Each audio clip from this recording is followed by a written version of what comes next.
Yeah.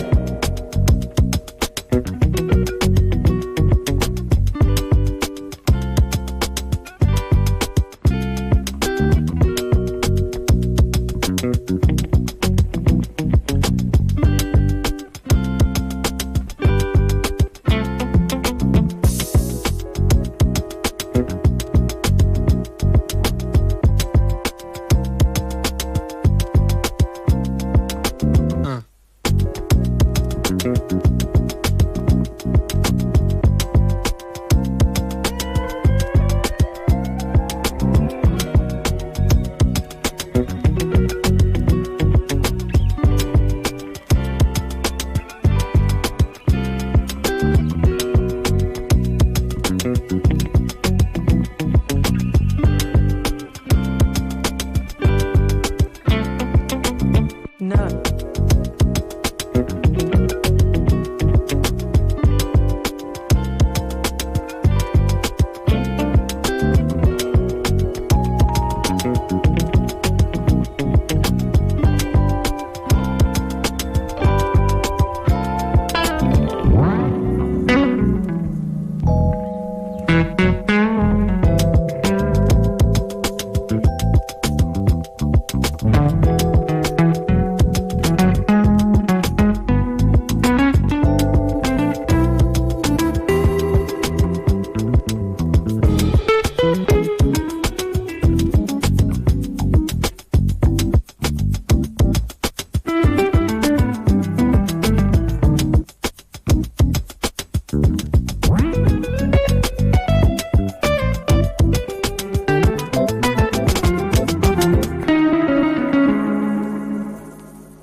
Yeah.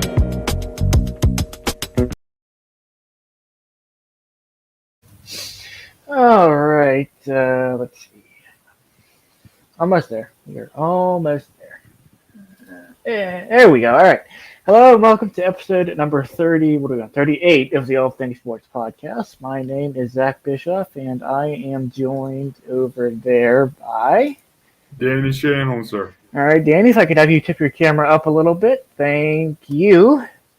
All right, today we will talk about we have a lot to talk about. We have the National Lacrosse League. We have the NFL. We have or as we're going to say, State of the Steelers address here in a little bit.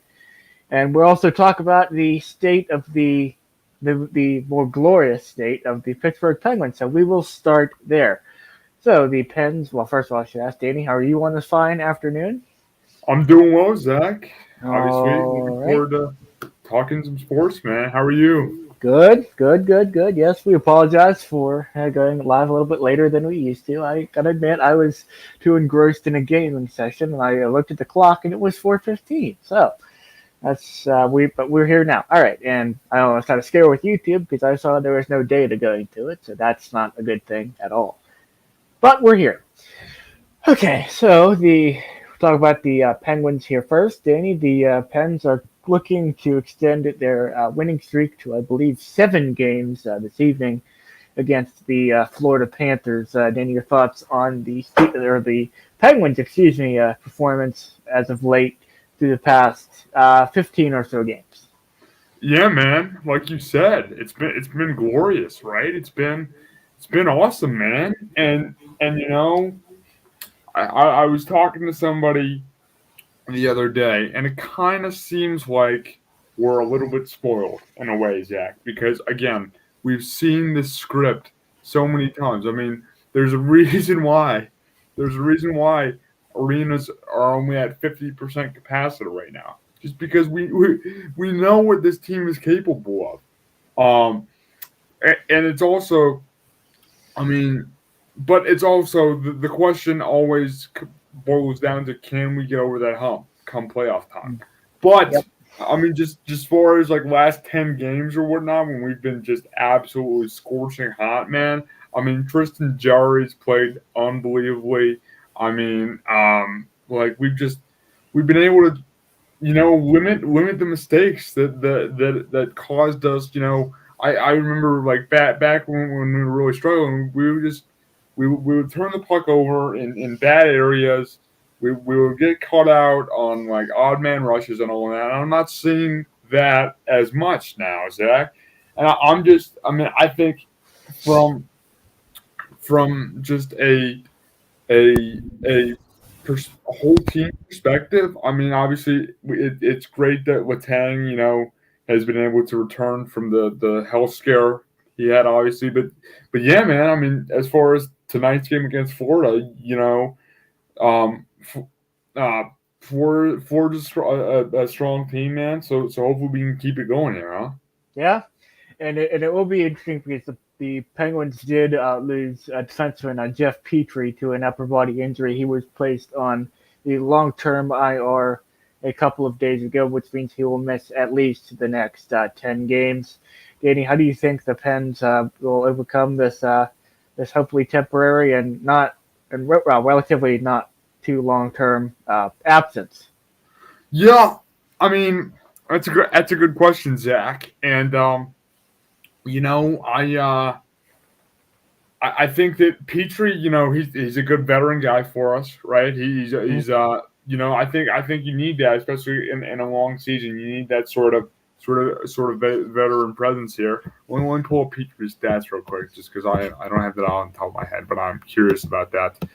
But yeah, man, I'm hopeful. Obviously, in team sports, you always hear about the next man up here. So Nope, so next hopefully man up we can mentality.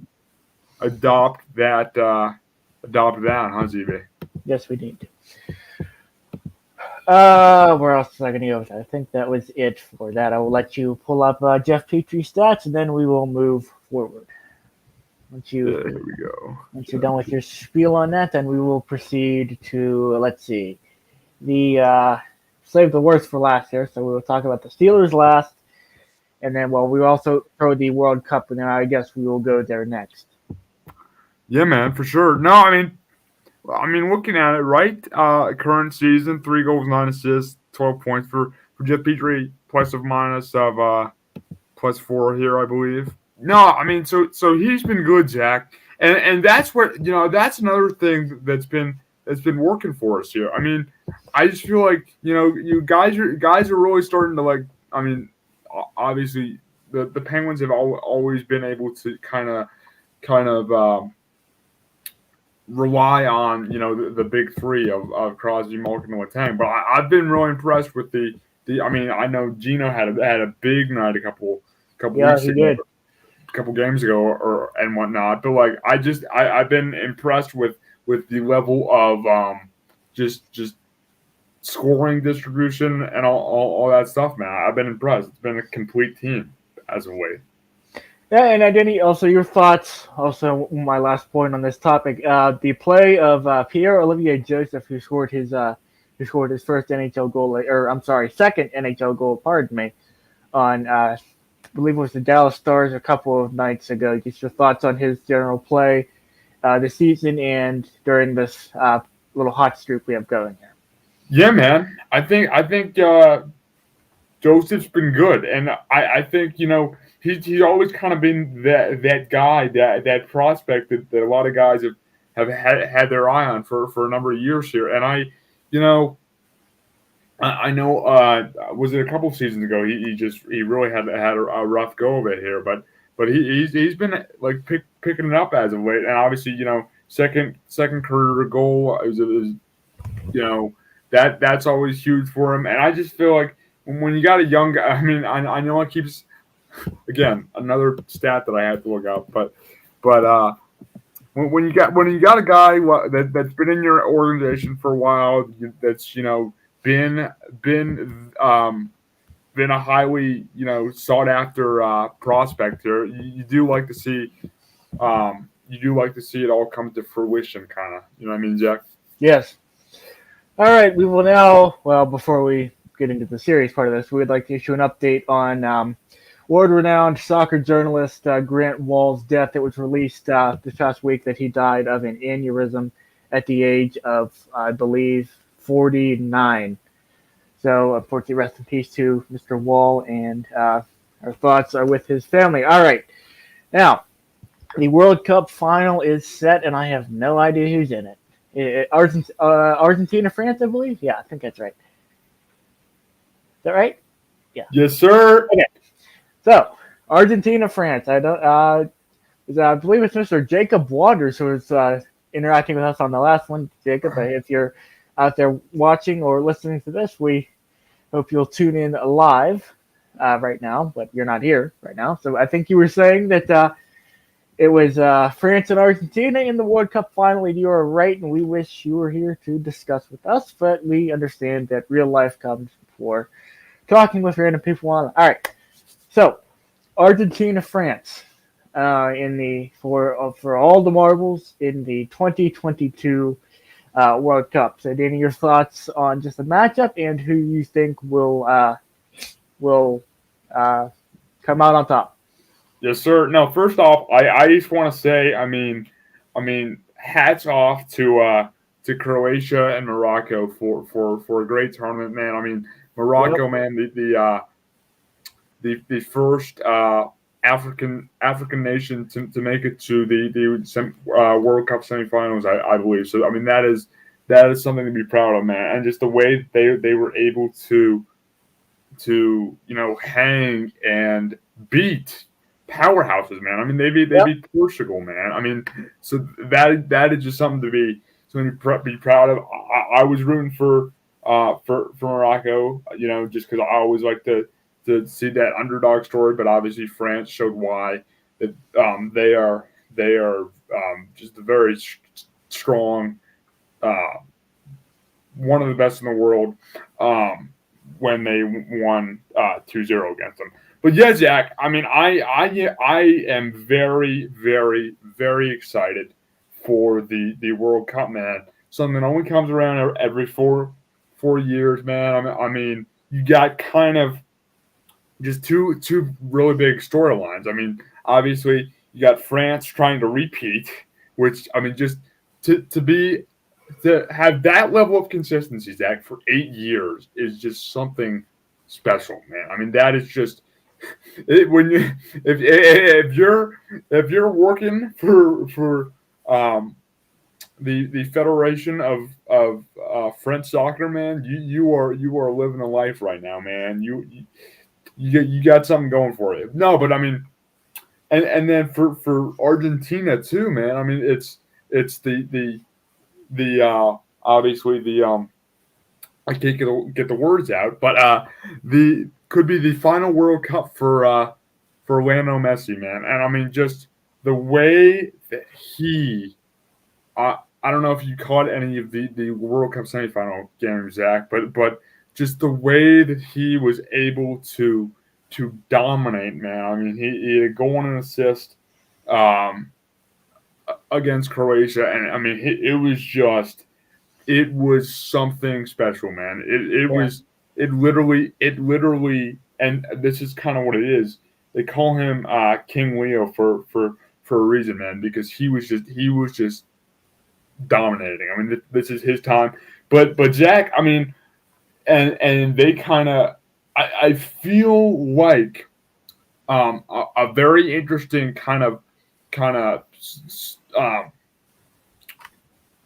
storyline or something to watch during the game is Argentina's goalie, man. I mean, he was fantastic, fantastic in the penalty shootout. But I mean, Zach, he's only made like 4 or 5 saves this entire tournament, if I'm not mistaken, man.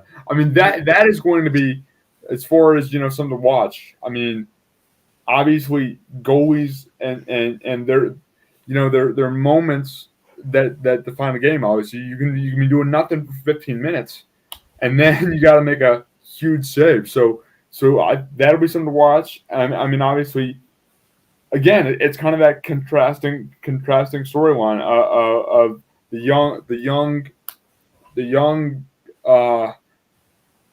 young guy trying to kind of beat the I'm sorry, this is a terrible analogy, but like basically like the teacher trying to beat, or the student trying to beat the teacher, if that makes sense, because you got Kylian Mbappe playing against Lionel Messi. Obviously, I mean, I am super stoked to watch that game, man. That analogy is going to get cut out of the audio. Yeah, that was pretty bad. That was It actually isn't, but why not? All right. Now, well, let's just do this.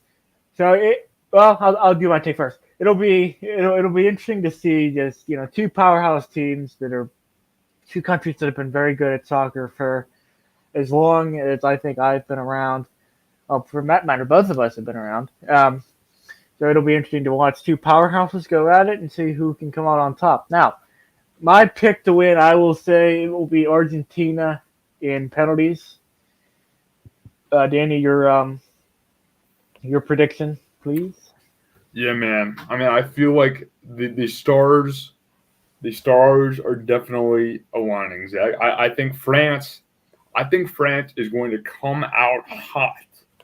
I think France is going to come out hot. But Zach, you look at how Argentina got to the semifinals. They were up 2-0 against the Netherlands. The Netherlands tied it 2-2, and then they were able to come back.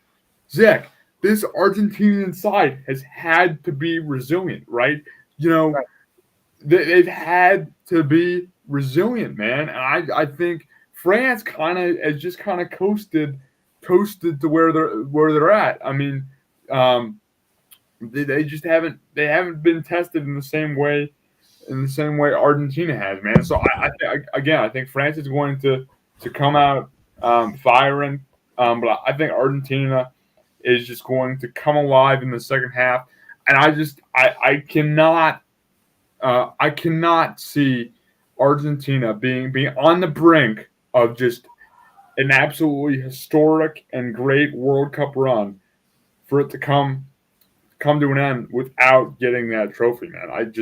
The Messi is too good for that to happen, man. Uh-huh. And now let's see. I wanted to find music for this little segment we're going to do, but let's try this. No, okay. And now the unfortunate segment of the podcast is the state of the Steelers. I was about to go all out with sad music and everything else, but next week we're going to, if the Steelers lose again, I will have very, very sad music playing very, very low in the background. Anyway, the Steelers have now fallen to what in the Lord's Ravens. name have they fallen to? No, the record. 5-8. 5-8. Thank you. My co-host knows more than me. No. Well, we'll see. Yeah. So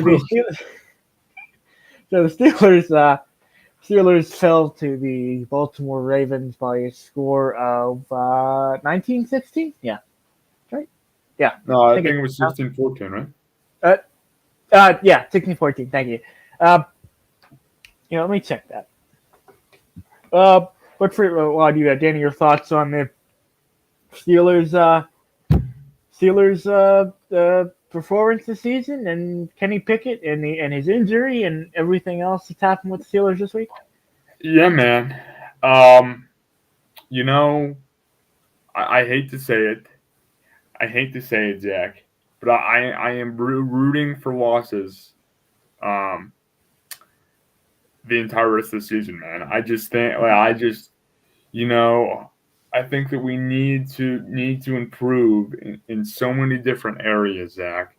And it's just the way that we're gonna do that first is we have got to get a better offensive line. I mean, it is just Kenny Pickett. I mean, obviously he's injured now, but he's back to practice, which is limited. He is still limited in practice. He is still in concussion protocol. But I heard on via Twitter that the quarterbacks have been splitting reps, I believe, with Kenny Pickett, Mitch Trubisky, Mason Rudolph. So it's kind of a mid-season little quarterback competition here between Trubisky and Rudolph to see who will start in the event that Pickett cannot. Anyway, he may continue. Yeah, man. Like you said, Jack. And I think the in order to improve, we got to get a better offensive lineman. I think that's what we're gonna do in the draft here. But Jack, I mean, we've been, and I hate to be I don't like to be pessimistic, Zach. But I mean, our because our defense held the Ravens to 16 points. But Zach, I mean, our secondary, Zach, is not getting it done. I mean, I understand, Devin Bush might be still figuring some stuff out, but I mean, for a number 10 overall pick, he just hasn't got it done. And then mine was Jack too. We were excited to bring him in, and he just really hasn't got it going here. But interesting question that I want to pose to you, Zach. So obviously we're sitting at 5-8, right? Our playoff hopes right now are just not. We're still in the hunt sometimes if the graphic is long enough here. But do you think that we should shut down T.J. Watt for the rest of the season? Yes. I completely agree with you, Jack, and I just feel like we there's no benefit to leaving T.J. Watt in. I mean, you saw what happened here's this: the Steelers this week, they are not yet officially eliminated from playoff contention. Now they can be eliminated this week if they lose and a couple of other things happen. And if they do get eliminated, which I think they will. At that point, I would say you shut. Well, I say you shut Watt down. I say you shut Hayward down. I say you shut. If Pickett's back, I say shut Pickett down. Yeah, man, I tend to agree with you, Zach, because now I do want to see Pickett develop, but I mean, I think I think that Pickett has convinced enough people, Zach, that he is the guy of the future, Zach. He Yes. is going to be, and I think he's shown flashes where he has just been really really good. But as far as the rest of the issues here, Zach, I mean, I just feel like I don't know, man. It's like this team just is so mediocre in so many different types of ways, and it's like I really think that we're gonna have to kind of really make some moves this offseason, man, because Yeah. I just feel like Deontay Johnson has not been getting it done. For $18 million a year or whatever it is. Yeah. It just hasn't been. I mean, I do when he catches the ball, man. When he catches the ball, something special happens. But Yes. it just I just feel like in order for us to succeed, we have to focus more on the fundamentals. And I feel like we should have been doing this the entire season. Dude, we don't need a bunch of these jet sweeps or whatnot, man. All we need to do, Zach, give the guy some protection so we can hit the open guy. I mean, I know it's obviously easier said than done, but yeah. Yes, and not get his head smashed in a second time. That's also why I think I should pick it down when and only when the Steelers get mathematically eliminated from playoff contention. Yeah. All right, now our final topic of discussion this evening.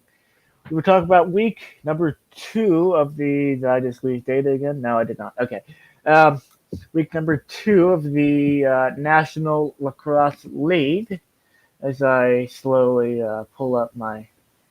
Let's see how to do this. So we hit this, do that, tab. There we go. So here is the. I will wait to see on my side if you can see it. I'm on a delayed feed, so there we go. It's up there now. So here we go. So we have tomorrow we have the Calgary Roughnecks and Vancouver Warriors. I will not be watching either of these games because due to the time. Past your bedtime, Zach. Actually not, but I'm not going to stay up for until that. Now, No. I will. This game, I think that's the game I'll be watching this week. Two good teams. Both teams coming off losses last week. It'll be interesting to see who can rebound. My pick will be, I will say Toronto in a, let's see, 3-goal game. They win by 3. All right. And then obviously here we have Rochester and Albany. The Albany win once again. I still have not watched the Rochester Nighthawks yet. I have not watched the Georgia Swarm in full yet.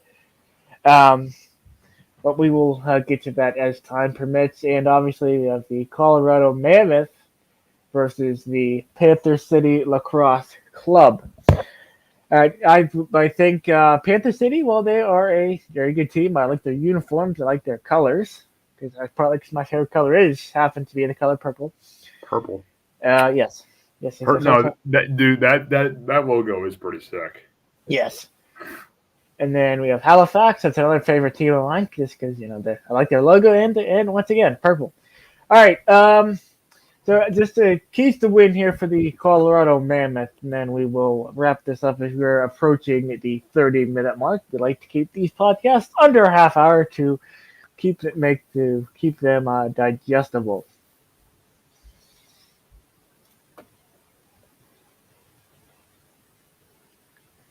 Speak. What's up? I asked you. You were frozen. I asked for your thoughts on Colorado and Panther City and what Colorado needs to do to win. Oh, I'm sorry. That was funny. I did not hear that. I'm sorry. I must, dude. Yeah. No, Zach. I mean, like you said, bro. Need to go Colorado, man. Need to go on the blooper reel for that. Yeah. No. I did not hear. I did not hear that question, and so I do apologize for our. I did make tweaks to my audio settings, so that's on me. All right. No. Yeah. Anyway, Yeah, man. As far as Colorado and Buffalo, man. I mean, like you said, dude. Both coming off losses. Panther City, we touched on it a little bit there. They got a cool logo, but they're also a very good team, man. So yeah, dude, and I think that for a team like Colorado, man, it's very important for them. You know, they're coming off. They won the championship last year, I believe. Um, Yep. and they're coming off of a loss here. It's very important for them not to get complacent, Zach. You see that in a lot of sports where you'll be coming off such an emotional season, and then you kind of into the next season you'll kind of start off slow here. It's very important for them. I mean, obviously, they definitely have the talent. They showed that last year, but it's very important for them, to not to just keep trying to get motivated to get back there, Zach. But I mean, I do think Colorado will get it done. But what do you think, Zach? Well, let's see. I hope we stay on the air as I currently appear to be having some type of network No, problem. you're But good, man. You're good. we will You're let good. that. We will. Yeah. There it goes. All right. I think we're still here. So, yeah, I think Colorado. I think they will. I mean, Saskatchewan. Saskatchewan is a really good team. Now they did lose to the San Diego Seals in overtime. I recommend you go back and watch that game. All those games can be found on ESPN Plus. That was a very, very, very entertaining game. And there it goes again. So we are going to wrap this up quickly here. Um, I think that Colorado is going to get it done. I believe it was tomorrow night, and we will hope to see where the NLL goes and how the season moves on. Danny, any final thoughts for the people? No, man. Just again, I know I say it every episode here. Sound like a broken.